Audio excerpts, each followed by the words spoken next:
Bismillahirrahmanirrahim. Assalamualaikum warahmatullahi wabarakatuh. Pada kesempatan kali ini, saya Jelita Puji Zamzani dengan NIM 210211500006 dari kelas 01 Program Studi Arsitektur. Di sini saya akan mempresentasikan hasil pengerjaan tugas ujian tengah semester dari mata kuliah Teori Dasar Arsitektur dengan materi Hasanah Teori Arsitektur.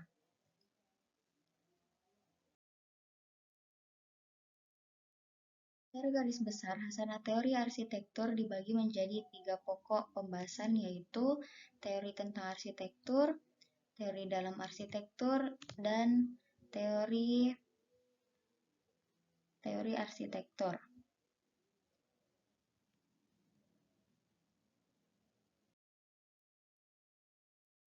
Yang pertama itu teori tentang arsitektur bersifat memaparkan tentang what is architecture menurut posisi teoritis arsitek dan paradigma yang dianutnya. Yang kedua, teori di dalam arsitektur berupa teori apa saja yang digunakan oleh para arsitek dalam praktek profesionalnya. Dan yang ketiga, teori arsitektur yakni sebentuk teori yang khas dalam arsitektur. Lebih jauh ke poin pertama, yaitu teori tentang arsitektur. Ada beberapa macam pendapat yang telah menelaah tentang arsitektur, diantaranya metode merancang yang cenderung kaku sampai yang cenderung abstrak, cara melihat yang cenderung menyempit sampai cenderung meluas, kemudian arsitektur juga selalu mempunyai definisi yang banyak dan beragam.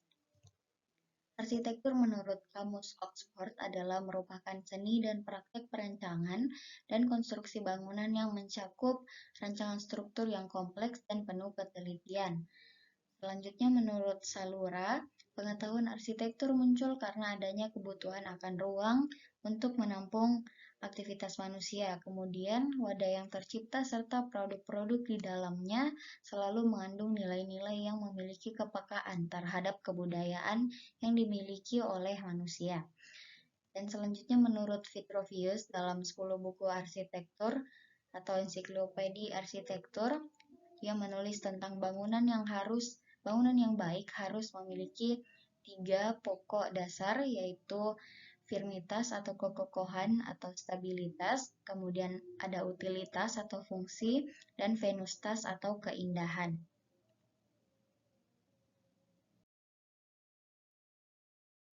Selanjutnya terdapat pendapat-pendapat ahli yang lainnya. Di sini ada pendapat arsitektur menurut De Kaching adalah sesuatu yang dipikirkan atau yang dirancang dan diwujudkan atau dibangun sebagai tanggapan terhadap sekumpulan kondisi yang ada. Kadang hanya bersifat fungsional semata dan juga refleksi dan dari berbagai derajat sosial ekonomi, budaya, politik, dan bahkan untuk tujuan-tujuan simbolis. Membuat karya arsitektur sebagai proses pemecahan masalah atau proses perancangan. Sebagai seni arsitektur lebih dari sekadar usaha pemenuhan persyaratan fungsional, sehingga gubahan dan organisasi unsur, bentuk, dan ruang akan menentukan bagaimana arsitektur dapat memikirkan nilai suatu karya, memperoleh tanggapan, dan mengungkapkan suatu makna. Sedangkan Rapoport dalam Snyder menjelaskan bahwa arsitektur bermula dari tempat bernaung dan berkembang dengan pandangan yang lebih luas dan meninjau faktor-faktor sosial budaya, ekonomi, teknologi, iklim atau alam, dan lain-lain.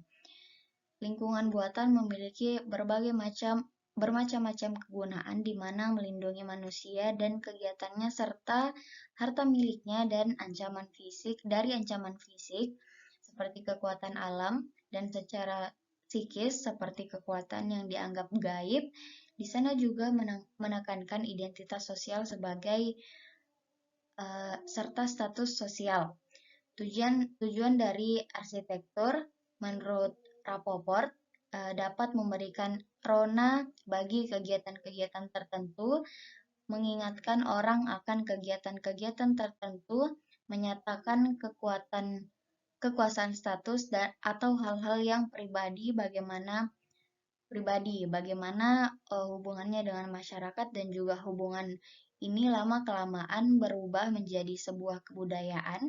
Arsitektur juga dapat memisahkan wilayah suci dan duniawi, pria dan wanita, depan dan belakang, juga pribadi dan umum, dengan mengkiaskannya dalam sebuah desain untuk mewujudkan sebuah sistem-sistem nilai.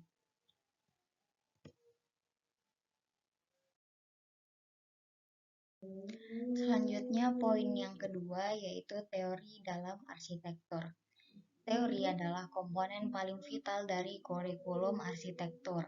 Teori adalah apa yang menopang semua aspek arsitektur, yakni teknologi, budaya, ekonomi, dan estetika. Seperti pada ilmu-ilmu lain, arsitektur selalu berkaitan dengan dinamika kehidupan masyarakat. Hal itu berarti terdapat hubungan timbal balik antara arsitektur dengan kehidupan masyarakat. Dengan demikian, arsitektur kadang menjadi objek dan juga kadang menjadi subjek dalam konteks hubungan timbal balik tersebut. Dan penting dipahami bahwa tidak seperti ilmu alam atau ilmu sosial, teori dalam arsitektur sering muncul dari paradigma yang kurang formal dan lebih individualistis. Banyak teori dalam arsitektur adalah tulisan dari masing-masing arsitek yang seringkali merupakan opini subjektif dari para arsitek tersebut dan belum tentu berakar pada penelitian yang empiris dan objektif. Selain itu, teori arsitektur tidak hanya ditemukan dalam buku, tetapi merupakan bagian dari percakapan berkelanjutan yang terjadi di akademi dan praktik arsitektur di seluruh dunia. Dalam Snyder menjelaskan teori dan sejarah selalu amat penting untuk menelaah dan memahami arsitektur. Di sini, teori berguna bagi para arsitek pada berbagai tahapan dalam proses perancangannya. Bila arsitek dihadapkan pada beberapa pilihan, satu teori arsitektur dapat membantu dalam memutuskannya.